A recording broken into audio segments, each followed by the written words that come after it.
Smells almost sweet.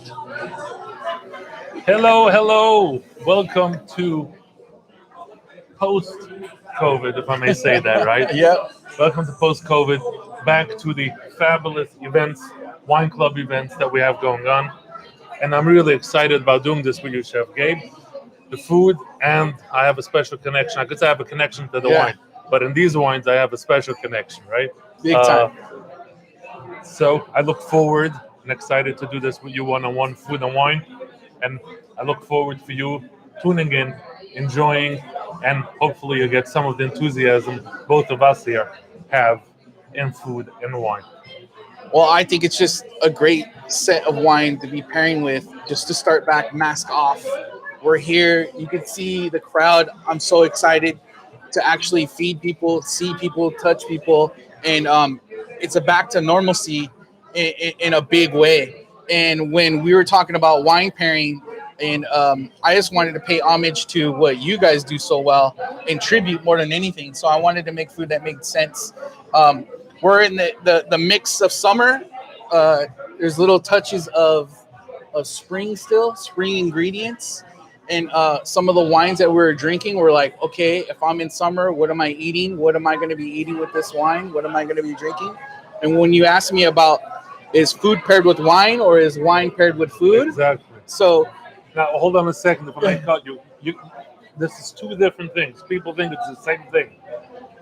I want to make it clear. There's a thing of pairing food with wine, and there's a thing of pairing wine with food. It's two different things. And what Chef is saying is tonight we're pairing food with wine. What Chef is trying to showcase are the Forebearers wine, and I'll get into detail with that. And he designed the menu based on the wines that he's going to show tonight. So usually we do a little nage or a little tapa to go with a first course, but we're just going to go right into it. And the first wine we picked, boss, is The Albarino. Albarino, and that's going to be paired with this.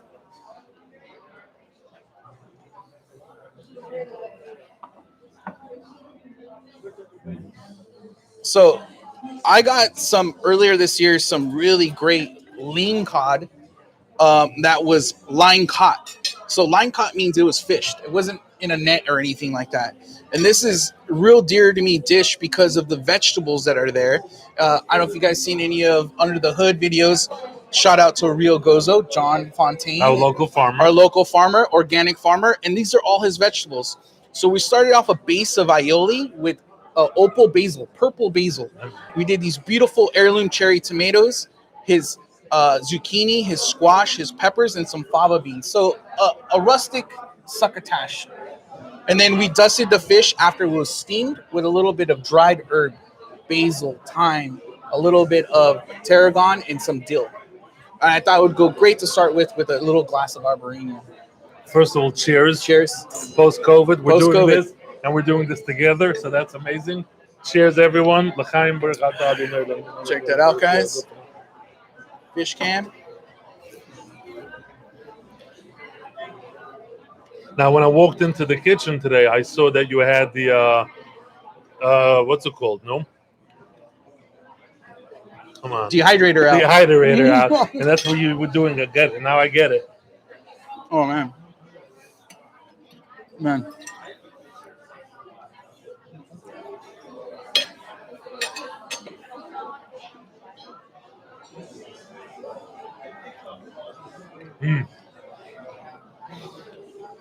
So let me say something about the wine. But what I get, what you did, I didn't know beforehand, right? You went for the acid and the brightness of the fruit of the wine. So this is the Albarino. The Albarino has almost like a ripe peach and still has some of that pear, almost mouthfeel, right? So it has some density in the mouthfeel. So he just said peach, stone fruit. And if we were 2 months a little bit ahead, maybe in August, we'd get some stone fruit. And this would be perfect with a raw salad of stone fruit, maybe some dried cheese or something like that. But the Arborino has so much finesse. I wanted to have a dish that had some finesse. Hence the dust of the herbs in it. You know, I was just going to say that. And just really real simple vegetables that were lightly cooked. So it really complements. Again, I'm going to go back to the theory of food and wine. Not that the wine stands up to the food. No. the food now complements the wine. Okay, it's again, I'm going with the theory of pairing food with wine. So I was almost gonna say it's like a yogurt-based aioli. It's not it gives that dairy feel. And And yogurt that, would have been great with it too, as well. So again, back to what we're talking about, the wine and the food. We've changed the menu in a way where it's all about the wine now, guys. So when you come into the restaurant, the wine and the food come together because we can have so much fun. We have an array of wines here, a huge library of making things play. And if you were to come here, one day you might have the Arborino with fish, one day you might have the Arborino with chicken. But it's all about the pairing, what works best for you, what works best for us, and having a good time. but what I really like what you do always. I mean, I eat here quite frequent. Okay, I'm not going to say the compliment that I get for working here and eating here. That's the only compliment I get. I'm not going to go into that, especially not on camera. But you constantly change, and what dictates you, or how you decide by what you change, is by number one by what the local farmers call and tell you what's in season, what they have, and what's exciting, and you get excited about that. Yep. And then the second thing is when Joe Hurleman comes in the morning and says good morning to you, you say, okay, Joe, what inspired you? What wine? What are you thinking? And you have those two bombs in your head. Yep. You have the grower on one side. You have Joe Hurleman, the winemaker, on the other side, and said, okay, I need to compose. And the dish, the component, the essence of the dish stays quite a bit the same per season. Yep. But the components of the dish, you keep on changing. Yeah. And just like we talk about this too, about there's seasonal wines you drink as well, right?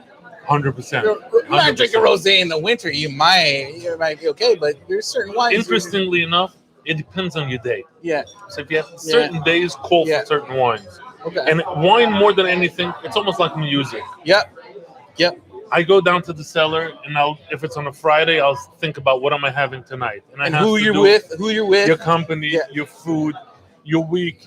You're just in the mood, and I can't. It's like a child. You don't have a favorite child. No, but you fall in love looking over your bottles of wine, and you fall in love. Okay, I'm gonna have this. I'm gonna have that. This is what I'm gonna have tonight. And it could be a Zinfandel, it could be a Syrah, it could be a Pinot Noir, it could be a Cabernet, it could be champagne. Yep. It really depends. Yep. If you had a hard, sweaty, tough day and it's Friday night and Shabbos, you want to open, great champagne or a rosé to start. Open your appetite. It's refreshing. It brings you back alive. Yep. And then you go for everything else. But Arborino for sure. Albarino, white, beautiful summer wine, beautiful. I like the fattiness of the fish with the fattiness of the wine. Just beautiful. So I've been playing with some salted cod as well, putting some away. You know what that is? I did some stuffed squash blossoms and stuff like that with them. Isn't that sable? Cured cod, right? Isn't that what the New Yorkers call sable? Yes. Right. Yeah. Or they'll smoke it, right? Right. Yeah, Smoke it. Yep. Smoked sable. Yep. That's a real New York dish. Yeah. Well, New Yorkers, he's going to show you something. Chef Gabe will show you something. Awesome. L'chaim, beautiful. The next course is going to be a little different. So finally, we'll get into something that's. So let's speak a little bit. You know what? Let's go for a second and speak about the wine. Please. Because the next dish is where we're really going into the Forebearers. We're going to have the Forebearers Cab, the Forebearers Zin, and then the Forebearers Chardonnay. So let me just give you a little. Some of you have had the opportunity, if you're not here with us, you are a wine club member, obviously. So you've had the opportunity to taste those wines. I hope you read all the beautiful literature that comes with it. And you tasted those little bottles and you haven't opened your big bottles. Let me explain. Let me give you a little bit of the history. The Herzog family, you know this. Herzog family has been producing wine in California since 1985. The philosophy has always been that the family did not want to own any vineyards. We're winemakers, we're not growers. Same as you're a chef, you're not necessarily a grower. You work with the best farmers, and you could decide what you want to get from Tom and what you want to get from Ragozo, and what you want to get from Mitch, what's his name. You could decide based on what the best fruits and vegetables you could choose. As a winemaker, we could choose the best fruit. If we have a vineyard, the issue was We're going to say, okay, we buy a plot of land and we have a vineyard, and you want to produce Cabernet, you want to produce Zinfandel, you want to produce Chardonnay, Pinot Noir, kinda Malbec. stuck. All of a sudden, okay, we have some acreage, let's plant some, let's plant some. But we know that every grape has their growing regions that they grow better. For instance, Pinot Noir, you're going to want more of a Santa Rita Hills, Etna Valley. Chardonnay, you're going to want Russian River. Our Zinfandel, you're going to want Sonoma, you're going to want Lodi. Everything is different. And if we have a piece of land where that's going to be Clarksburg or it's going to be wherever, you're going to say, okay, we want to produce Pinot Noir, let's plant it. You want to produce a Muscat Clone Sauvignon Blanc, let's just plant it. Well, that's not what you want as a winemaker, number one. Number two, as a winemaker or as a grower, the same thing with the grower for fruits and vegetables, they get paid by the pound. So if they pick 1 pound of tomatoes, they get $5.99. If they pick 2 pounds of tomatoes, they make $12, right? Yeah. So as a grower, of a grape grower, it's also the same thing. If they grow 1 ton of grapes, they get $7,000-8,000 per ton. If they grow 2 tons of grapes, all of a sudden they made $12,000. They doubled their money for the same amount of work. So as a winemaker, the winemaker always likes to get into that vineyard and goes visits the vineyard and gets into the real nitty and gritty. Okay, there's too much fruit. I'm not going to get the concentration levels that I want. I'm not going to get the flavors that I want. You're overcropping. You're stressing the vines. You need to drop fruit. But if you own the vineyard, all of a sudden you have that battle. Hey, wait. If I have more, I could produce more, right? So that was the reason that we did not want to own vineyards. We wanted to buy grapes. Until one of the vineyards that we were buying grapes for many, many years, we were at the risk of losing all that grapes because they were selling to somebody else. And we were faced, okay, this is important to us. We need to be able to have the fruit.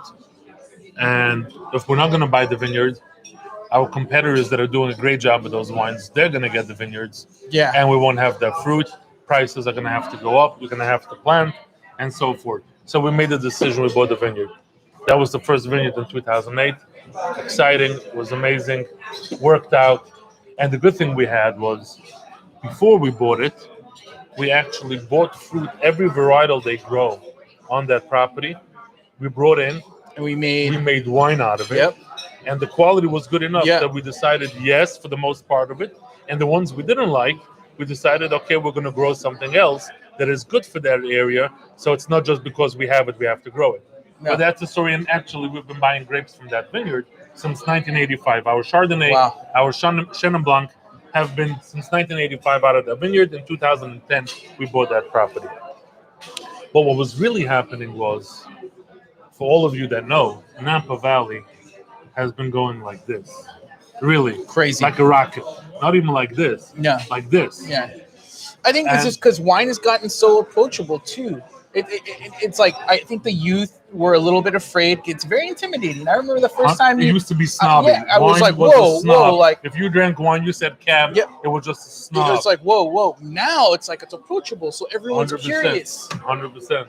I remember when Sideways came out, okay? And everybody would come into the tasting room. That was the first time. No, I don't like Merlot, Pinot Noir. Yeah. And it was that whole thing. And all of a sudden, you couldn't even talk. No. Yeah. People came in and they did the wine tasting, and it was all religion. It was a religion. Yeah. Anyway, what has happened now is the snob appeal of wine has gone away. Part of it, thanks to the white zin, the rosé world. Even bigger, I could say, fad, the Moscato fad. Yeah. Got people into just drinking wine. Once they got into the Moscato or the white zins, then now they went into rosés. Now they're going into whites. Now they're going into champagnes. And all of a sudden, there's fun. There's a fun vibe around wine, and they're ready to come out to the winery. Look what we have here tonight. Coming out, tasting wines, drinking wines, and it's just becoming your everyday thing. Different price points, different budgets, everybody. Yep. But it's an everyday. You sit down to dinner, you're going to have a glass of wine with that and enjoy it. So Napa, with all that, back to our conversation, the Napa prices went from what I remember when I started in the industry, was about $4,000 or $5,000 a ton, to what prices have now gone to $8,000, $9,000, and if you're speaking about special AVAs, all the way up to $20,000 a ton. Wow. So we were like, okay, it's time. It's done. No, opposite. We missed the boat. Okay. We missed the boat. Napa, we missed the boat. So we went and we bought a property. The second thing after Napa was Lake County. All the big wineries, everybody was running to Lake County. Okay. Said, okay, I'm not going to miss the boat again. Let's go to Lake County. Yeah. Let's buy a vineyard. And we bought two. We bought an existing vineyard that was producing, and we bought a piece of land that you've seen it. I've seen it. That we have planted. Beautiful, amazing, and we'll spend time on that on the wine side. But we've planted a vineyard. But then in 2018,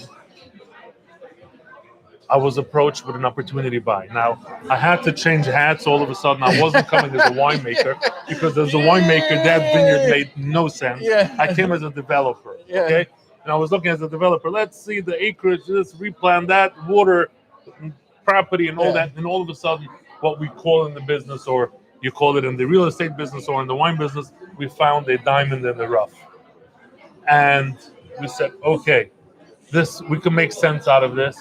This is opportunity for us to stay in the game and produce Napa wine. And obviously, for us, for the Herzog family, we're all about being a real quality, a California winery. I don't want to say just that we are a California 100%. winery with everything that means, and the quality and the quantity and the persistence and the work in the vineyards and the winemaking team. We are the food that we do in the winery, a restaurant, in a winery. We are the real California deal. And in order to stay in the game, we wanted to be Napa is important to us, and we decided to go ahead and buy the Napa vineyard. Okay, the food is here. We're gonna have to kind of get let's back talk about that into first. Let's speak about the Each wine, wine. about the Zinfandel. Jonathan, we're just gonna need some of that wine. So until he brings the wine, let me catch up fast. All right. So we went ahead and we bought this vineyard in Napa Valley. Now we were growing in that vineyard. There's Chardonnay, Cabernet, and a Zinfandel. Now this vineyard was planted in 1976. Wow. So 1976 to 2018, this is 44 years, right? 76, sorry, 42 years. 42 years.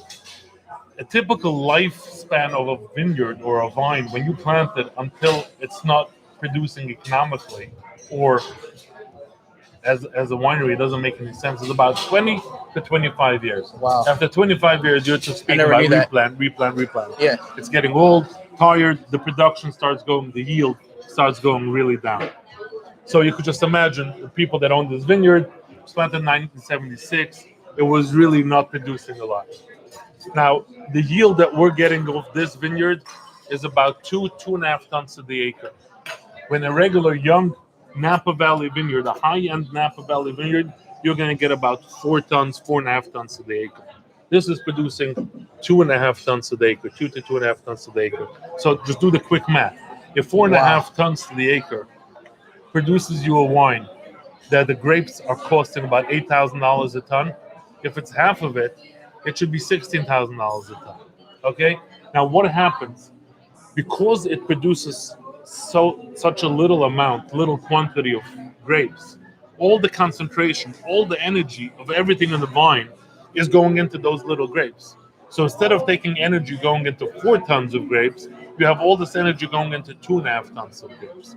So what you get out of it is a way more concentrated, a way more rich, big body, more of a, I would say, much more muscle in the wine and much more concentration in the wine. And that's so economical sense just makes no economical sense. But I decided we're going to replant the vineyard. I was hoping for 18, 19, and 20 for 3 vintages. But unfortunately, 20, we had the fires. Yeah, but so we terrible lost that year crop. in 20. So we had 18 and 19, 2 vintages that we have that we're playing with. So we're playing with the Forebearers, and I'll give you, between the next course, we'll speak about what we did with the name Forebearers and that whole history. But that's the story for the Napa Vineyard. That's the story for this beautiful Zinfandel, 1976. This is the cab. We're doing the cab right now. Second course, right? I switched the Zin and the cab. The reason why Got it. The reason why is Because when the Zin is bigger. Yes, and the cab still I thought was a little young. Is it a 100%. term? I'm getting tobacco. Yeah, right. And then I got crazy different flavors going on here. Since let's talk about when I tasted the wine the first time. We had to decanter it, and we tasted it again. So the sauce is a hibiscus syrup that's been steeped with peppercorn and fennel and anise, and there is a sautéed vegetables, a roasted fennel, and a little bit of Romano beans and some orange. Fennel and orange go together, and then we have a little bit on top of these micro fennel fronds. The chicken has been marinated in mustard, white wine, green peppercorn, and fennel seed. So I was like, all right, how can I contrast this wine and go embrace summer, grilled chicken? Let's do it. Let's try this wine. So Well, I'll tell you something. And we need to do this in the vineyard. We need to go out in the vineyard and do this. But when we speak about fruits, and you're speaking about hibiscus, and you're speaking about the fruit, Napa Valley screams dark fruit. yeah, Napa Valley screams. Alexander Valley screams more Yeah. vegetal, more pepper, more Yeah. eucalyptus, leather, tobacco. But Napa Valley screams dark berry, Yeah. hibiscus, fruit, Yeah. fennel. So it's amazing how on target. Speaking to an artist there. I'm just the guy doing wine, but this is the artist right here. Amazing. This is exciting.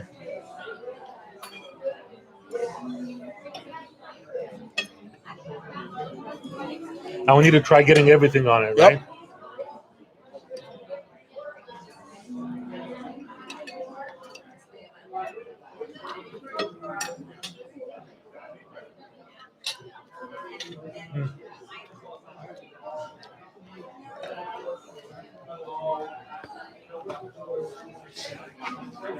I hope I did the wine justice.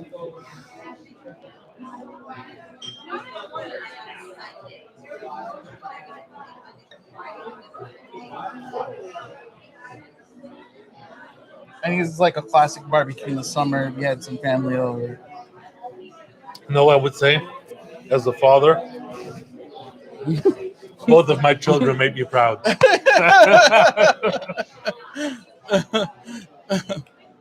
This is amazing. This is almost twins right here.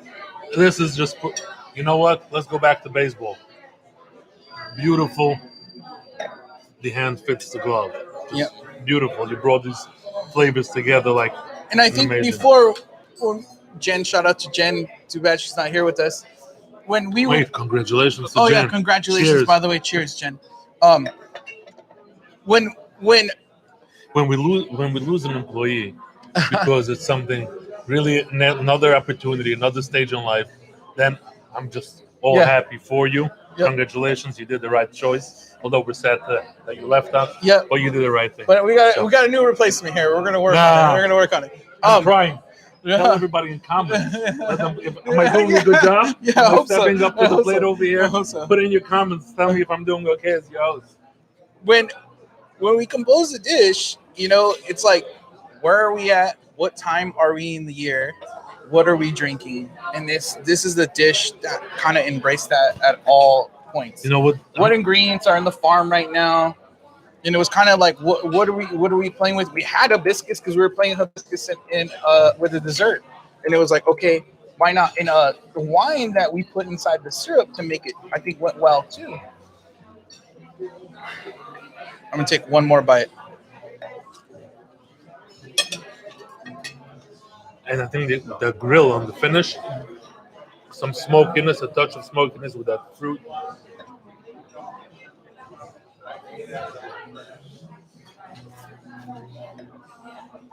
Now, this is a wine, really. It's an amazing bottle of wine now. But this is just going to age and age and age and age. Mhm. This is just going to go on and on and on. I think we should revisit this in a year or so. Just go flashback. I have to put away quite a bit because we're going to have 2 years of this. 18, 19. As I said, I was planning on 20. Maybe 20 we can is do gone. a flight eventually. Well, I would need to put it away. We need to put away in the library quite a few cases that, at least here in the winery, we could keep on bringing We it should. back. We should. Just see how it develops, and that's awesome. That would be an awesome thing to do. And remember what we paired with it, because it'd probably be totally different what we're going to be pairing. It's going to mellow up. Yeah. It's going to become. I typically use the scenario, speaking about wine and aging wine, looking at our grandparents or our parents. I should rather say my parents. I remember when my dad, I know where he you're was strict, and if Yeah. you bent out of line, you Yeah. got smacked Yeah. across your Yeah. face. And if you didn't wake up, like he was really, all of a sudden, your kids, my kids come around, his grandkids, And all of a sudden, he's the softest man. He'll play baseball. He'll lay on the couch and play with them. But I said, wait, where were you when I was growing up? I didn't know that. I don't know that as my dad. But what happened? He mellowed up. Yeah. Wine is almost that. When you open it up, it's young, it's aggressive, it wants to conquer the world. He is just there and he's yelling in tannins and he's all. And as they age, it starts softening and mellowing, and it gets a whole new perspective that you didn't see coming. I think that's what always fascinated me too about wine. And like, I'm not gonna lie, just like we said earlier, I always thought wine was very hard for me to approach. You know, I thought it was like, wow, like I'm a blue collar guy, and like if I'm going to buy, you know, a drink, it's usually going to be something that's a beer or something like that. And it's not till when you said like mellowing out, and as I get older and I get more gray hair, as you can see, I want a bottle of wine. And I'm like, okay, talk to me about this wine. What's the characteristics? And then I take a chef's approach to it, and it's like, whoa, like this wine, this wine, like and it ever develops. It never stays the same. It completely changes. I have to compliment you on camera because you're an artist, but you're mellow, you're soft, you always want to learn. And it's amazing how you always want to try the wine and look at it and say, okay, what could we do? How could we improve upon what we're doing? And I'm blessed to work with such talent right here. As well, very blessed. It's awesome too, just because like when we developed this wine, I wanted to make sure that another bite. Yeah, we wanted to showcase what was going on with the Forebearers. We wanted to make sure that, you know, I was going to put something that was going to, you know, again, you know, accent the wine, make sure it goes together. It's a great pairing. And it's always hard because I have this extreme nervousness. Like, all right, I got a crowd behind me. This is the first time we have ever made this dish. And I'm not lying. Like, we didn't R&D it. We just went and we just go. I'm getting the we fennel. wrote down, I didn't have the fennel before. Not with the wine, right? It's a different. Don't be afraid of using fennel. It's a whole new component, but it enhances. Don't be afraid of fennel. Yeah. I remember I was afraid. I hated fennel. Yeah. All of a sudden I told you I did some herring with fennel. Like, what? You did fennel? Yeah, I did fennel. fennel. And it's funny because there's perfect pairings that fennel and orange go together, and fennel and pepper go together. Fennel and olive oil go together. So, awesome. Jonathan, tell them in the kitchen not to get rid of the food. I'm coming back when I'm done doing showbiz. I'm going back. So, what do you love about this wine, boss? So let me dive into a little bit about Forebearers. What the story? I think we need to tell that story. So, once we bought the vineyard and we decided we're going to produce wine, like I said, I was hoping for 3 years. And 3 years would have fit this whole story even a little bit better. 3 vintages, speaking about the 3 Forebearers. But unfortunately, we got smoked out, burnt out, and we didn't pick any of the fruit. So what I was thinking really when we were doing is, it's not about, like I said, economics. Whatever we'll sell this wine for, we cannot make economical sense. Because if we're getting 2 tons to the acre, bought a vineyard at today's day and prices, it doesn't work. So I came up speaking with my uncle, my cousins, we're going to have some fun. And I came up with the idea of Forebearers. Forebearers is basically speaking, so let me show you here the lineup. So we have the Zinfandel, we have the Cabernet, and we have the late harvest Chardonnay. The Zinfandel, that's my dad. Yep. The Cabernet, that's my grandfather, Eugene. And then the late harvest Chardonnay is my great-grandfather. Mm-hmm. So we're in the wine business for 9 generations. But speaking about the recent past, my father came after the Holocaust to the United States, 1948. My great-grandfather unfortunately perished in Auschwitz in the Holocaust. And 1948 came to the United States, my grandfather and my father, and started the business in New York. And then in 1985, we came to California. So to me, it was, okay, this is, if we're speaking about family and we're speaking about setting roots in California, or for the New Yorkers, setting roots, and for Californians, roots, right? Yep. All right. So I got that right. After 15 years, I got it. So if we really are a California winery and we're really setting the roots of our ancestors and our forebearers in California, in Napa Valley, how no more appropriate than producing wine with their name. And what we did, David, in the marketing, we were working on this, but I came up with the idea of very artistic thing today is like the one line drawing. Yeah. I don't remember what's the name of that. Contour? Contour. Contour. It's super hard to do too. Super, like you start a line and you finish the whole drawing until you're done. Yeah. So we did basically 3 generations. This is all start of a line drawing that we got 3 generations. So the idea is handed down from generation to generation in the wine industry in the United States, producing wine. And I can't tell you, I'm proud of this. First of all, it's just a great story. I always say, I remember once David asked me the question. He says, when you see a bottle of wine on your desk or on your shelf, what do you think? Are you happy? Are you sad? Is it scary? What do you see when you see a bottle of wine? And it took me a moment, but I answered, what I see as a bottle of wine, it's a responsibility. Yeah. What I see is a chain. It's a chain with a whole bunch of links. And this is one link, another link, and myself to the next link. Yeah. And it's a responsibility for me. Don't break that chain up. Yeah. Continue adding links to that chain and make them proud. Yeah. So it's scary, but yet very rewarding. And if you do it right, as I'm over here, I'm really proud of these wines. Well, it even makes it even awesome. I know how you talked about how we lost 20. That is also bringing some really good what's the word, panache to the story of this wine right here. I was hoping to have 3 years. What you had to battle to get this wine in a bottle is awesome. And just knowing what you're paying homage to, it just makes sense. And that's how I feel like when I cook, it's got to have a story. There's a reason why we're doing something. You know, like I said about the dry herbs, it's the end of spring, you know, and we're getting into summer. And I love the fact that this wine has a true story. Yeah, I mean, I think it's not a these wines are not a financial part of Herzog Wine Cellars making wine in a business.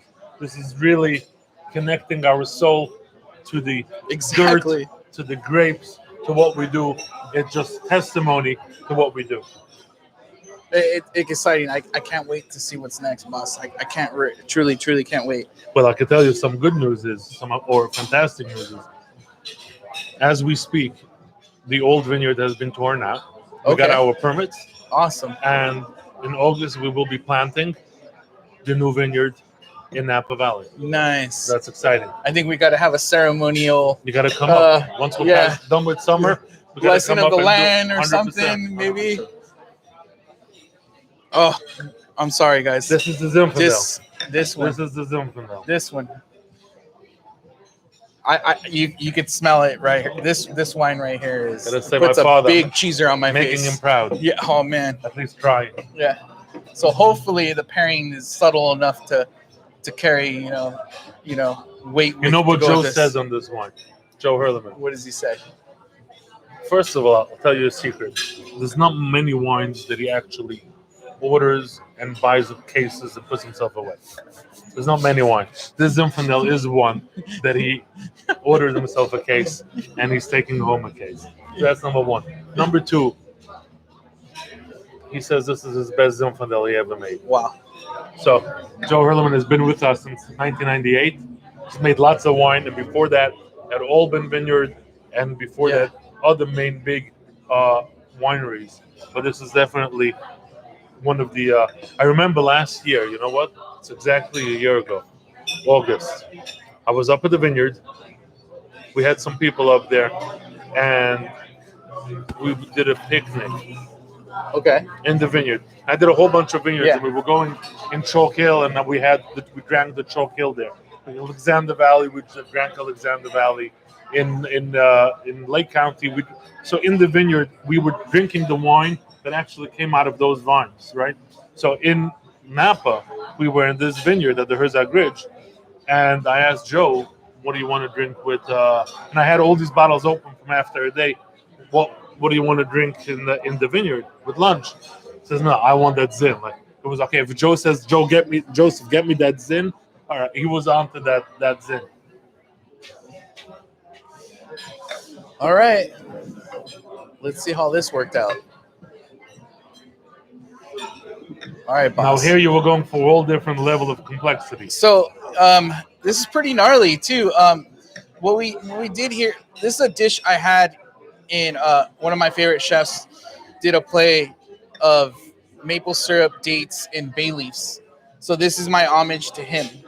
Just like you paid homage to family here, I wanted to pay homage to someone who I truly adore as a chef, and I hope to be as good as him eventually. So this is just beginning of corn. As you can see, baby corn that we just got from the market. It came to me. Fresh baby corn. Fresh baby corn. The only time I saw fresh baby corn, okay, I am a little foodie. Yeah. Sorry. In Europe. No way. In Europe, they actually use and sell in the markets fresh baby corn. So I've never seen it in the States. This is fresh baby corn from Santa Barbara.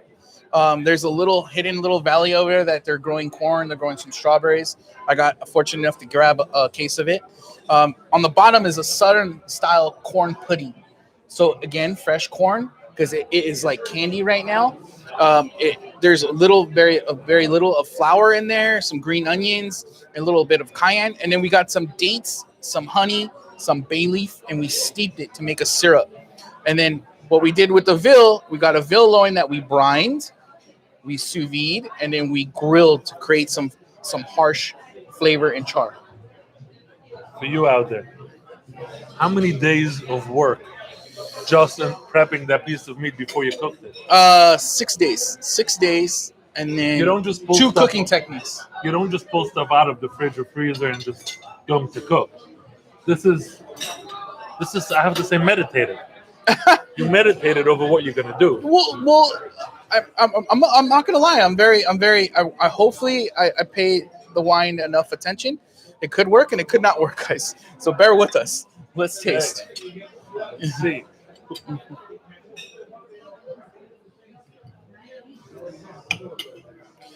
The first thing I'm always afraid of with veal is it being dry, right? And this corn I was eating raw, the baby corn.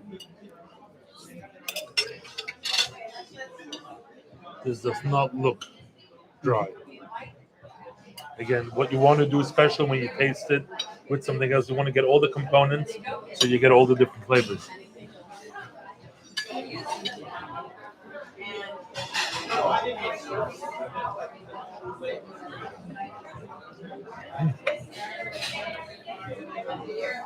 Sweet, salty, brine.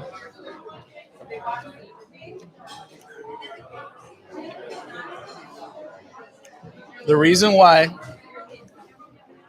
I chose maple syrup in this dish is when I tasted the wine, I had a hint of date, a hint of this dark, leathery sweetness that I was like, whoa. But the most amazing thing is that spice in the zin comes and cuts right through it. Counterbalance. And it's hard to do that. And usually a lot of my dishes are full of acid, and acid's wrong for wine sometimes. And I'm learning that through restraint as I get wiser in cooking. It's because the wine is your acid. Yeah, exactly. So I wanted to use that to kind of contrast this. And we have pure sweet going on. We have date, where you're in maple syrup, corn. It's like, okay, get it. How could I balance that off? And again, it was another way for us to have fun and enjoy what we do here.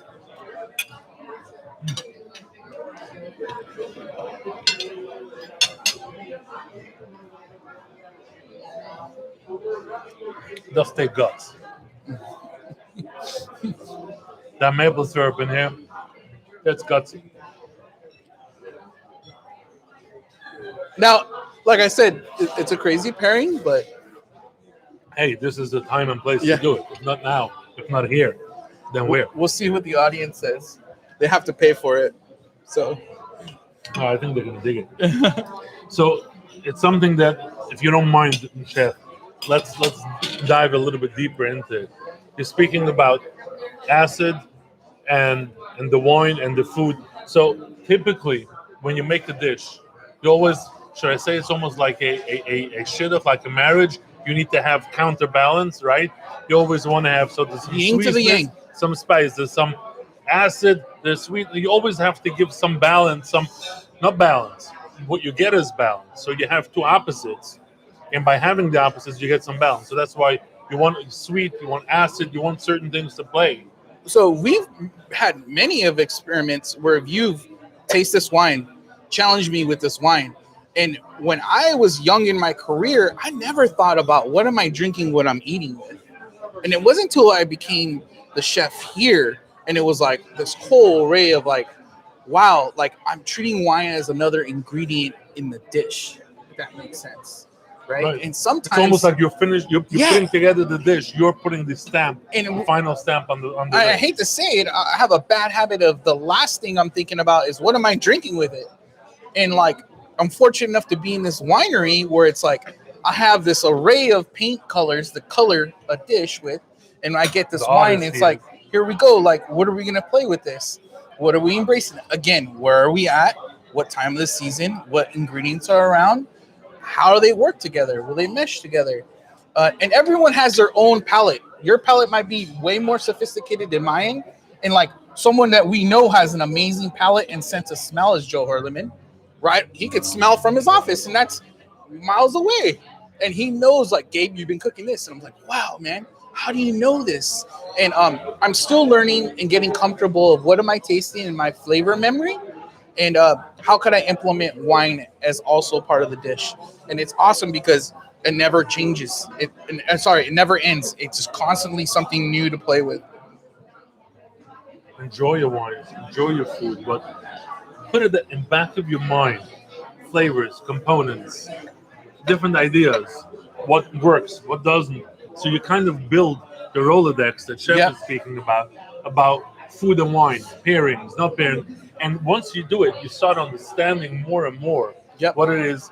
Are you pairing food with wine? Are you pairing wine with food? Mm-hmm. And both are okay. Yeah. Everyone's different too. Okay. Everyone's different. Everyone's different in the way their approach is. Now, typically, I'll say it different. If as a chef, you're gonna want wine that pairs with the food. As a winemaker, you want to showcase your wine. You're going to want to cook food that is going to pair with your wine.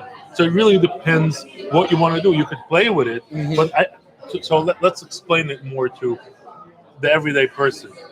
When I say pairing, is it more? I'm thinking it's more of not overpowering. You don't want to overpower. Exactly. So if you're doing this dish and you're having the wine, you don't want to do a dish that's going to overpower that. All of a sudden, okay, you're going to taste the wine, and it's just all of a sudden going to taste like a light wine. Or if you're going to have a Pinot, which is a lighter wine, you're going to want to do a light dish, whether it's going to be a duck or a fish or a chicken or something seasoned really lightly, that you're still going to get the essence of the wine to showcase. Because if you're going to do a big pepper-crusted steak and you're going to drink a Pinot, you're going to be drinking, am I drinking rosé? Yep. So that's really what you need to think. Yep. What do you want to be the star? And how do you want that to pair with what? Yep. Someone has to take the lead. And for instance, like the ingredient here on this dish, to me, what's taking the lead is the corn. The baby corn. Like, remember you said how I get so excited about ingredient? I was like, wow, okay, what am I going to do with this corn? How am I going to do it? And it took the lead in my mind. And then the wine right away was like, okay, what do I want to add to this wine that's going to make it even showcase even more? Because I could have went crazy and not even think about the wine, but it's got to work harmonious together. Right. And I think this is a little fun. And if you wouldn't think about the wine, you wouldn't have prepared the dish. No. You wouldn't have put that. You would be afraid to put that sweetness, that level of sweetness, if you wouldn't have the spice of the wine to balance it. But I'm excited. I'm fun. Super excited. Maybe you would have added a little more here, a little more there. We'll see how this dish takes you. You might see it again. I was going to ask that. Summer traffic is started. Yep. Are people that are not here tonight, are they going to have opportunity to try these dishes on the menu? It's so funny because we usually, like I said, we've never tasted this dish before, and usually the wine club here are the first ones to try something new, and it's usually an R&D session where we're going like, okay, did that work? So now it's like you might see the cod, you might see the chicken, but most definitely you'll see a couple of dishes here. You know what? You just brought a smile on me. Speaking about R&D, Yeah. we're doing R&D with our wine club. Yes. We're doing 2 wines that we're aging in different types of barrels of different types of wood that we've never aged before. Joe wanted to bring it in and try it, and we decided I don't want to say that the wine club is going to be our guinea pig, but we're going to send it out to you wine club members. You're going to give us the feedback, and based of your feedback is we're going to decide to bring it in production, full-fledged production, or not. We did a Sauvignon Blanc, and we did a Cabernet Sauvignon from both Lake County. Wow. And it's an acacia barrel, so it's not oak. The wood is called acacia. So it's a different type of wood, different type of profile. We're playing with it, we're trying, and it's something our wine club is going to tell us if they like it. Maybe we can do a dinner over that wine. We'll see. Alrighty. We'll see. Chef, we could hug. Thank you, everyone. Yeah, we got dessert coming, right? All right. I'm going to go check on dessert, and we have a special guest here, someone who I admire so much. Special? I don't know about special. Layla Zirkin here. If you don't follow her on Instagram, you better follow her on Instagram because this woman can cook. And she has an amazing husband, by the way, who's a really cool guy. And they understand we are in the service industry. I know you're a winemaker, but we serve I ran you. a hotel. Yeah, I was in the hotel business. we serve people. I didn't know that. And she knows how it is to present and create a dish, the hard work that goes into everything, the I hard do work that goes follow into her. wine. Now, I haven't had the opportunity to be at Lila in her house, but she has had the opportunity to be in my house. That's how I had the Forebearers first. Oh, Yeah. I was so excited for tonight. got it. So, by the way, the love is mutual. My husband is also obsessed with you, so you can have a bromance. And We've that's been okay. romancing via text lately, Right, so that's true. shout out to him, by the way. Well, Yeah. let's catch up, and I think we're gonna talk a little By the bit. way, when I was here last time, you had the hibiscus on the donut. Yeah, And we were talking about how amazing it was. And now tonight it's on the chicken. that's which what we is talked about. What everyone's Ingredient raving and at changing. my table. Like raving. Awesome. Lady's gonna ask me That to make feeling it. Yeah. of that, I told him that is so true Napa. Yeah. Yeah. When I tasted that fruit in addition, that is true Napa forest, inky fruit. Yeah. That is so Napa that he nailed that dish. Yeah. So amazing. Yeah. But It was incredible. I'm not gonna lie, there's some intimidating people in that crowd, and I was nervous when you were coming. I was like, hopefully it's gonna come out. But let's catch up. Let me check on dessert, and let's talk about that Chardonnay. All Yeah, right. I'm excited. Okay. Let's where's I your have chair? the Let's get your Chardonnay. chair back. Oh my! I can stand. Hello, everybody. Very excited to be here. Thanks for having me. Where's your wife? My wife is home. She's running camp.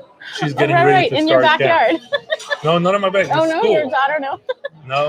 Okay. She's the camp director for Oh wow. school. Yeah. So she's getting ready to, and my daughter is head counselor. Yeah. So they're putting the program. They're together. busy. I know she does that every summer, right? Hopefully it's her last summer, but It's too hard on you. we'll see. So I'm here. I'm having food and wine right here. Yeah. So nobody feel bad for me. No. So how's dinner been going so Oh my far? god. First of all, I feel like I'm dreaming because it's so special being here. Every time I come here, I have such an amazing experience. Get treated so beautifully. Like your wait staff and everyone that works here is really superb. So amazing that the centerpieces tonight. I don't know if did you talk about it? The I did not. centerpieces are by your amazingly talented Jonathan. Jonathan, who is also, I learned, a woodmaker, He which does is so amazing- cool. I don't. Have you ever seen his cutting boards? He showed me He pictures. does amazing stuff. I already put it on order, and now that we have it on video, Problem you'll is- know to follow My through. problem with Jonathan is that when he is off and he takes vacation, Yeah, he actually works. He Right. makes cutting boards, and he's on vacation. He's supposed to sit, relax, enjoy. I would say I know. have a cigar, but I Yeah. don't know. I know what that's like. But anyway, so now that so he He's made the giving me the centerpieces evil tonight, eye. and they're gorgeous. Yeah, yeah. I have one of you. I'm live. There's nothing you can do. It's beautiful. First of all, the cod was incredible. The herb dust. So I was telling on for the viewers Yeah. how I was spending a lot of time with that with Right. Chef Gabe about there's two ways of drinking wine. Right. There's one thing of pairing food with wine, Right. which the world does, Right. or there is pairing the wine with the food. Right. Oh, interesting. And The question is, what is your focal point? right. What are you trying to showcase? So if you are, I spoke about it a little bit, but I'll dissect a little bit and take it into smaller pieces. When you're a chef, when you're cooking, so Right. we'll play the two. I'm the winemaker and you're the chef, right? Okay. So when you're cooking at home, Right. and you prepare this beautiful dish, whether it's a rib roast or whether it's side of salmon or whether Right. it's a pasta, whatever, and if it's milchig or it's flesh, whatever Right. you are, you think, okay, I made this beautiful, let's say salmon, Right. and I'm using these beautiful vegetables, and it's like really not overpowering anything. Right. You're gonna think, okay, what wine could I pair with this? If I'm gonna Right. pair a big Zinfandel, Right. which is big and peppery, the fish is gonna get lost. Right. So you're gonna think, okay, based on that fish, I want to pair Right. probably a Pinot Noir Right. or a Russian River Chardonnay or a Rosé, whatever. Right. Many options. So that's one way of looking at it, right? The other way of looking at it, I want to drink I'm drinking the Forebearers Zinfandel now. Right. This is the wine. I want to do something that's going to stand up to this one. Right. Something that's going to pair with this one. So now Right. all of a sudden I need to start thinking, I'm not going to do just summer vegetables with my salmon. Right. I'm going to do root vegetables. Right. I'm going to do different herbs Right. Or Something that because has more weight, more more weight. depth, requires more. because it's going to be pairing with this uniqueness. wine that I'm going to be serving. Right. So you obviously know a lot about food, which is really impressive. I have to say I like your scenario how you said it, but I do it the other way around. I usually cook, and then I Most think, people do. okay, what can I have this with? What pairs well? And that's where help comes in. And most Either I'll people do it that way. Right. Either I'll think, okay, I'm making like a rib roast, and I want something bold, something hearty, something a little bit fruity, but like can stand on its own to stand up for a rib roast. So I kind of I base it on like my palate and think what I would want. Right. And I always end up falling back on the Alexander Valley because to me that's just like Can't go wrong. You can't go wrong. But this is where you guys come in. I need more education. But so Send in your recommendations. What pairings do you like with your pasta, with your fish, with your ribeye, and what you love? And I would love to hear from you. So Yeah. again, I am on the wine side, but what people you need to pick components. Right. I think the conversation needs to be components. How are you preparing it? Right. And what is going to be? You say you can't go wrong with Alexander Valley. You really can. Right. But sometimes you taste something, food and wine, and there's wow, you nailed it. Right. Because it's more than just you can't go wrong. It's actually you taught. So you're gonna do your ribeye. What is your spice rub? Are you gonna Right. have coffee in your spice rub? Right. Then I most probably will go more with Alexander Valley and the Troll Hill. But are you gonna go more with herbs? Then I most probably will go more with a Syrah Right. or a Zinfandel. So it really that's a is. good idea. Are you gonna use mustard in your rub? Right. Right. Okay. So all these different components are other components that I think, okay, that wine pairs with it. That's gonna do well. That's not. Or a lot of times, especially in the other side, it's much easier on the meat side. But let's go on the chicken. Let's Right. speak about duck. Let's speak about fish. Right. When you're on the much lighter side, Right. if you're taking a bigger wine, you're killing something. Right. Something is Right. going to get butchered. It's either Right. the wine or the food that's going to get butchered in that pairing. Right. So how do I find out? What are the answers? Or should we? The answer is, so if you know your wines, Right.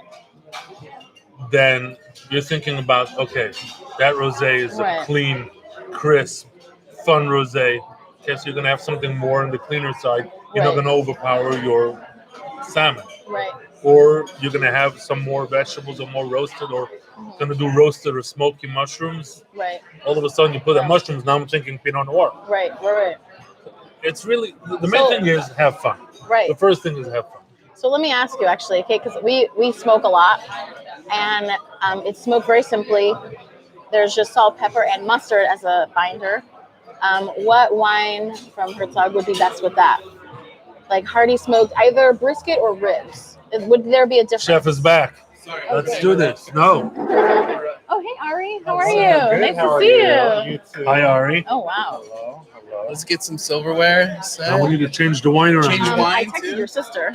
Moses in camp, so I have to wait until he comes back. So what were you saying? Speaking about the. So I was talking about smoked meat, ribs. There's a little mustard, salt, and pepper, and that's it. Thank you, chef. What wine do you recommend for that? So From when you're your line? speaking about once you add the smoke component to it, Right. now already you need to go for something big, and this is totally up your alley, chef. Right. Yeah. You need to go for something big because you're smoking. You don't want. So now you have to Right. think again. Change of thought.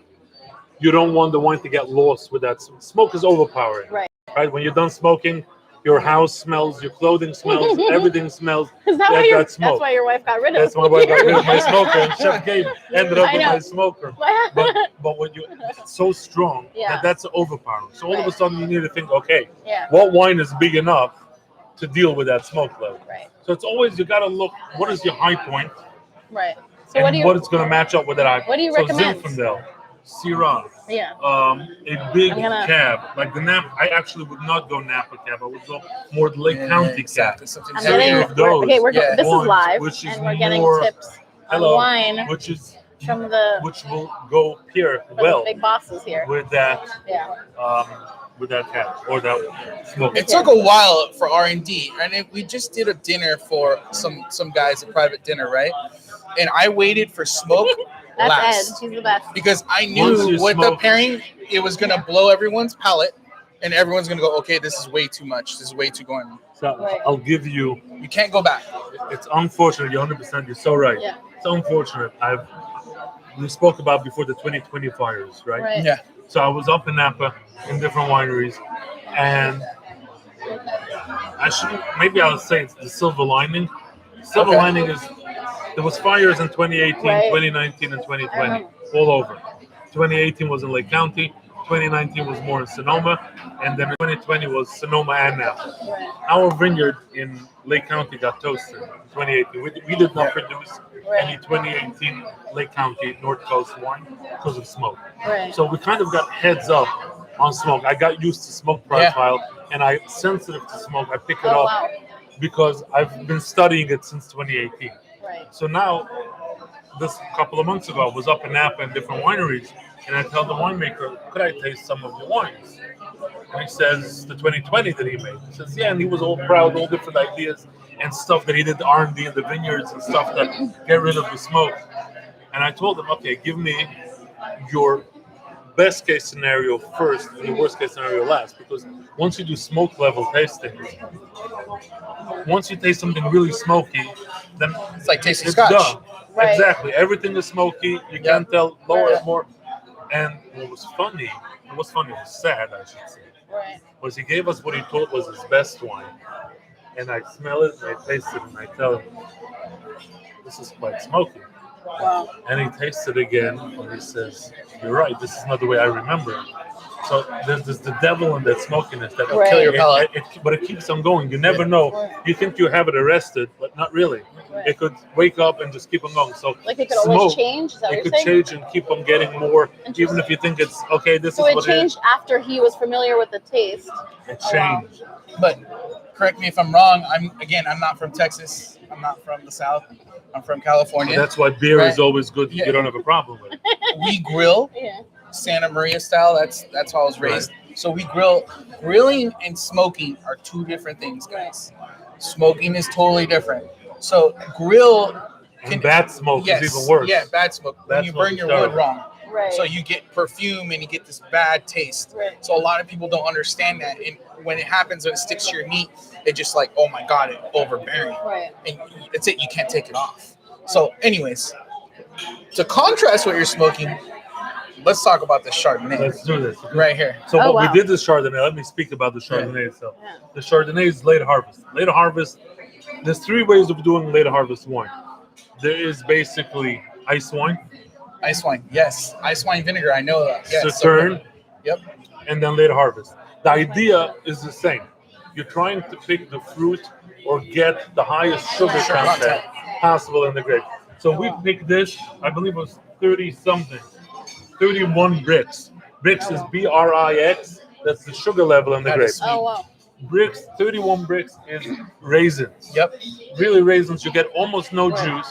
Right. And whatever you do press out of it is really, really syrup. It's almost like your maple syrup. So it's funny that you said that. So what we did is we took that wine and we reduced it. If you look wow. at, it looks like that raisiny color, just like you said. This is just that Chardonnay reduced. So Nothing. you reduced this is the Forebearers Chardonnay and We get used a it. flan on the bottom. So on the bottom, this is our play on God, creamsicle, orange and vanilla. So vanilla custard with shaved ice, right? Pistachio and a little bit of, again, some citrus, a little bit of blood orange. We wanted to keep it simple because it's about the This wine. is not simple, my friend. I'm sorry, but this ain't simple. No, that's such a creative idea of how to like take the beauty But of smell, the wine take the and bring wine, it. smell Yes. the wine, Okay, and this now is think yours. what Gabe said. This is mine. Just okay. think about. I'm Okay. smelling the orange, First of all, l'chaim. L'chaim. Cheers. L'chaim. Okay. but you're smelling Yep. that components, that The vanilla, orange, that right away, orange. the vanilla. I'm gonna close my eyes because that just looks good. Hold on. Oh, man. Citrus. Something. Right? So we were thought about grapefruit, but I was like, again, we were talking about acid. I thought the grapefruit might be a little too tart and overpower this because this has a great. I But mean, this I want has to eat like a cheese grape. with This this. has the grapefruit rind. You know, yes, it has that nice, beautiful grape. This would be great with the cheese platter. Okay, you know what this reminds me of? Like a summer's day picnic. Yeah, Just like That's the whole breeze, premise. sunlight, a blanket, and delicious spaghetti Cut up or fruit, meat some pepper cheese. Exactly. in a garden. This like smells like that. This is for the VIPs after Shabbat dinner, Yes. right? You're getting what I learned from you, getting some fresh fruit out, relaxing, enjoying the night Fresh sky. Like a fruit, nightcap some nuts. or Yes, a. this is a perfect, Yeah. beautiful nightcap. Let's see. Let's do this. Wow. Okay. I'm gonna reach over. Tell me what kind of custard again? Vanilla custard. No. God. Ooh. Oh my God. The one thing I can't have is a brain freeze. This custard is insane. Oh my God. Okay, I really wish that everyone could be here. 'Cause I you're can't really take credit missing for out. this though. I can't No, take this credit for is- this. This is Luz Lopez right here. But this is staying Wow. on the menu, right? Yes. It is. All right. I got one. I got one. We Wow. might add a few or two more elements, Yeah. but this pairing together, guys, is a Okay. match made from heaven. But just Yeah, the those are some element, the macarons, right? Yeah, creaminess. macaron, exactly. Some meringue. You need a little more texture, but I really wanted just to showcase what was going on Right. here. I told her minimal. That pistachio is, The in pistachio a weird highlights way, it so nicely. in a weird way, really Yeah. fantastic. And we eat the custard. It kind of adds a creaminess to that. Like I said, this Amazing. would be perfect with cheese. A nice cheese platter. God. This would be great with cheese platter. If you want to add texture, just the ice of it needs to just be Yeah, perfect. right? Cool effect. By the way, Amazing. we need to spend some time. Don't mind me. We could do I'll it. just We be could do it on eating over camera. here. But I really am not a Oh my novice with food and cheese. Yeah. I'm really not. And it would be real R&D for myself to go get all these Yeah. different kosher cheeses and different wines and So, try to do something. We did a way back Shavuos under Right. the hood. Right. And I'm not going to lie, that was one of my favorite meals that we got to produce. Shout out to Izzy Zouder. And Who I met? Yeah, you met. We did a collabo with that. And I always forget, like, there's a whole other world that we can discover with wine and dairy. But I have an Eventually, idea. We should do it. I have an idea. I don't know what to call it yet. I'll help you letting find you a in. name. But idea is something like Yeah. Chodesh. Yeah, I want to do some food and wine pairing education, love it. cooking with chef, Yeah, and having wines paired. So it's education number one, Exactly. I And love then it. tasting and good cooking, food. First. doing Yeah. good food, education, and the I love pairing. that. I'm in. Doing that once a month. Something we're gonna work with For locals? kosher.com. I'm game. I love that. Awesome. Locals, not local. I don't know. Well, we I need to think can't- about I it. can't But I tell think that even this for myself, I'm telling you, the cheeses. Yeah. I have never really explored like all the funkiness, this funky cheese, this cheese, Right. the blue cheese, different wines and how to pair. I've never done it. Right, Dried fruits I've done, Yeah. olives I've done, right, but you add a component of the cheese. right. It's a whole different thing. It's a love whole that. different scenario. We're opening up another Then book we of could do- book of worms Then we here. could do some different, Exactly. different fish jerky along with that. Oh yeah, of So we course. could do some like salmon Yeah. jerky or something Yep. like that. Like I said. Add that in. That would Yeah. be just Yep. insane. We need to work on that. I'm happy to work on that. All right. And I'm happy to join in because that sounds right up my alley. But also, everyone wants to know more. Like everyone wants to be eating the right wine that comes with or that complements their food, because why not? It'll Right. taste better. And now that people have been home for so long and they're finally out, And you've they done want amazing more. work with flagships. You've seen the stuff that she's done on flagships. Oh, yeah. Yes. And Kudos. people We are got finally- Chef Gabe a kudos to you. subscription. Right, but kudos to you and Yes. kudos to flagships Yes, to that's nice of Shlomi you. and his Yeah. wife for Who are amazing Pushing they're the and amazing. the most Yes. They're pushing the hardworking. boundaries in Yes. kosher, Yeah, and people are getting into it and want to learn and Yes. are excited to try Yeah. and learn new things. and through their So- magazine, it's really making that happen. Well, Like- I'm just super elated and super stoked that we got our special guest Joseph Herzog here and Aw, Layla Zirkin. the love is Hopefully we mutual. can do this again. Yeah, I would love And to. you guys, I'm sorry that you're not here and joining us. You can Yes, see behind the crowd. need one to more be time. Again, this is just a first of many. Masks are off. Yeah. yeah. Cheers. Masks are off. Cheers. Cheers. Cheers. Thank you for viewing. And we'll work This on was that so in nice. Scottish Club. Yes, please involve me, Gabe. And It's good to so see you nice again. to Regards to see your you. husband. Thank you. Good to see you in the city. I'm sure he'll Thank want to you. say hi. Thank you. Goodbye. Thank you. Bye. Cheers. Ciao. Cheers.